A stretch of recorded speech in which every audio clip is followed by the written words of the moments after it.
Halo semuanya, perkenalkan nama saya Jonathan Gresiano Simanjuntak NIM 2403007. Ini adalah laporan praktikum botani umum saya dengan judul sel, dosen pengampu, Salmiati, MPD PhD. Program Studi Teknologi Pasca Panen. Institut Teknologi Perkebunan Pelalawan Indonesia. 2025. Latar belakang. Pendahuluan.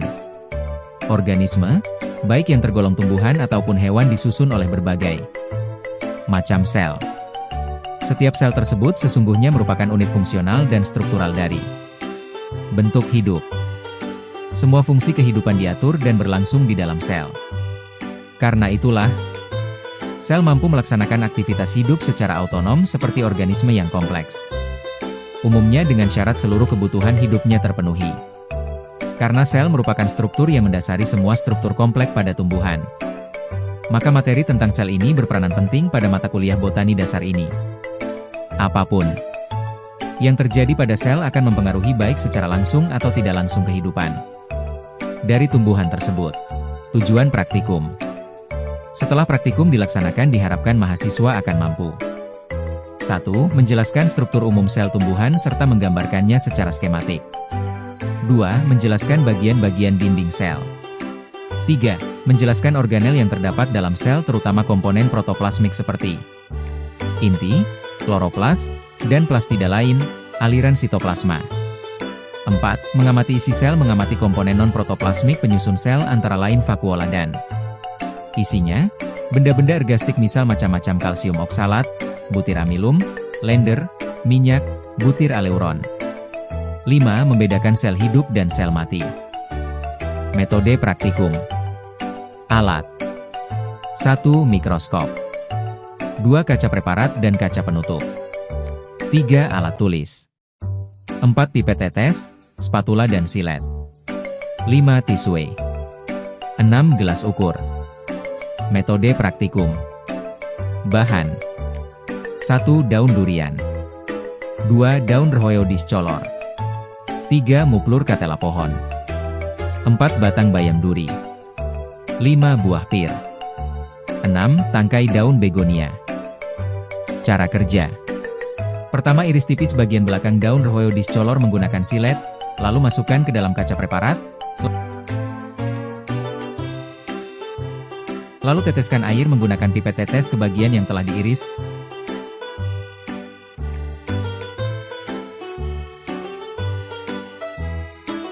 Lalu tutup dengan kaca penutup.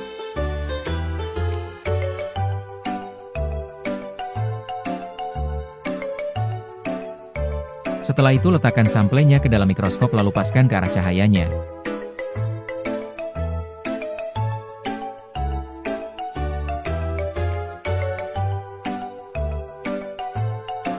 Lalu atur lensanya, setelah itu amati sel tersebut. Sel daun Rhoeodes color memiliki ciri khas yang mudah diamati di bawah mikroskop, yaitu adanya vakuola besar yang mengandung antosianin, pigmen berwarna ungu. Antosianin ini berfungsi sebagai pelindung terhadap sinar UV serta sebagai cadangan antioksidan. Sel daun tanaman ini juga memiliki dinding sel yang jelas, inti sel yang dapat terlihat berada di tepi karena terdorong oleh vakuola, serta sitoplasma yang tampak mengelilingi vakuola. Struktur selnya yang khas sering dimanfaatkan dalam praktikum biologi untuk mengamati organel sel tumbuhan seperti inti, dinding sel, dan vakuola secara langsung. Sel daun bayam duri, Amaranthus spinosus, merupakan sel tumbuhan yang memiliki struktur khas seperti dinding sel yang tebal, kloroplas yang berperan penting dalam fotosintesis, serta vakuola besar yang berisi cairan sel. Sel bayam duri biasanya berbentuk poligonal dan tersusun rapat, yang membantu mempertahankan bentuk dan kekuatan jaringan daun. Sel batang begonia memiliki struktur khas yang mendukung fungsi penyimpanan air dan nutrisi. Batangnya seringkali berdaging, sukulen, menunjukkan adanya parenkim yang besar dan berisi cadangan air, yang membantu tanaman bertahan di lingkungan lembab atau teduh. Sel-sel batang begonia juga memiliki dinding sel yang tipis dan fleksibel, serta banyak vakuola untuk menyimpan zat cadangan.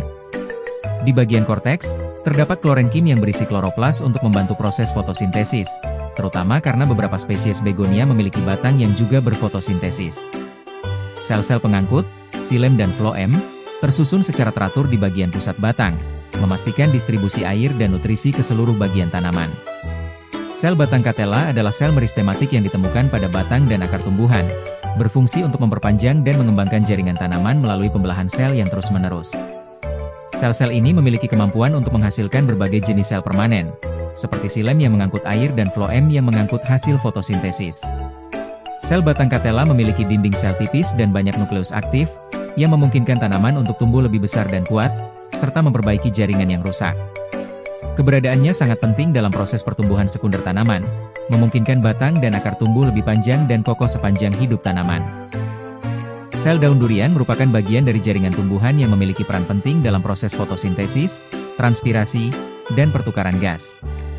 Sel-sel ini terdiri dari berbagai tipe, seperti sel epidermis yang melindungi permukaan daun, sel stomata yang mengatur pertukaran gas dan penguapan air, serta sel mesofil yang mengandung banyak kloroplas sebagai tempat utama berlangsungnya fotosintesis. Daun durian biasanya memiliki struktur tebal, permukaan yang agak mengilap, dan mengandung banyak zat pelindung alami untuk menyesuaikan diri dengan lingkungan tropis yang lembab dan penuh hama. Kombinasi dari struktur sel tersebut memungkinkan daun durian untuk mendukung pertumbuhan tanaman secara optimal di habitat aslinya. Sel buah pir terdiri dari berbagai jenis sel yang menyusun jaringan buah, dan masing-masing memiliki fungsi spesifik dalam mendukung perkembangan dan ciri khas buah tersebut. Salah satu ciri unik dari buah pir adalah adanya sel batu, sclereid, yaitu sel berdinding tebal yang membuat tekstur buah terasa agak berpasir saat dimakan. Selain itu, buah pir juga mengandung sel parenkim yang berperan dalam menyimpan air, gula, dan nutrisi lainnya. Sel-sel ini juga terlibat dalam proses pematangan buah, termasuk pembentukan rasa manis, aroma, dan perubahan tekstur. Struktur sel buah pir mendukung fungsinya sebagai organ penyimpan cadangan makanan dan membantu dalam proses reproduksi tumbuhan. Kesimpulan dari praktikum mengenai materi sel tumbuhan ini menunjukkan bahwa sel tumbuhan memiliki struktur khas yang dapat diamati secara mikroskopis, meliputi dinding sel, inti sel, kloroplas, dan berbagai plastida lainnya. Dinding sel terdiri dari beberapa bagian yang berperan dalam memberikan bentuk dan perlindungan, sedangkan komponen protoplasmik seperti inti dan kloroplas memainkan peran penting dalam aktivitas sel. Selain itu, praktikum ini juga memungkinkan pengamatan terhadap aliran sitoplasma serta komponen non-protoplasmik seperti vakuola, benda ergastik, misalnya butir amilum dan kristal kalsium oksalat, yang berfungsi sebagai cadangan atau hasil metabolisme. Melalui pengamatan langsung, perbedaan antara sel hidup dan sel mati juga dapat dikenali, sehingga memberikan pemahaman menyeluruh tentang struktur dan fungsi sel tumbuhan. Daftar Pustaka Abid R. Charmaine S. Auper VNA 2007 Stomatal Types of Monocots within Flora of Karachi, Pakistan. Pakistan J. Botani 39, 1521. Thomas S. Patilda, Patil AG, Chandra N. Pharmacognostic Evaluation and Psychochemicalanya of Averhua Carambola L. Fruit. J. Herb Toxicol 2008, 2, 51-54. Awal A. THRM, Hasbullah N.A., 2008, Induction of Somatic Embryogenesis and Plant Regeneration in Begonia X Hyemalis Votes in Vitro. Journal of Biological Sciences, 8, 920924. Tim MGMPS Biologi, SMA Negeri 1 Percut Seituan. 2019, Biologi, E-Modul. Direktorat Pembinaan Sekolah Menengah atas Kementerian Pendidikan dan Kebudayaan. Bernard, T. E. Wiryanta, B. 2008. Botani Tanaman Durian, Durio Zibetinus Moore. Universitas Medan Area. Seputar Ilmu. 2023, Maret. Jaringan sklerenkim, pengertian, fungsi, ciri, jenis struktur.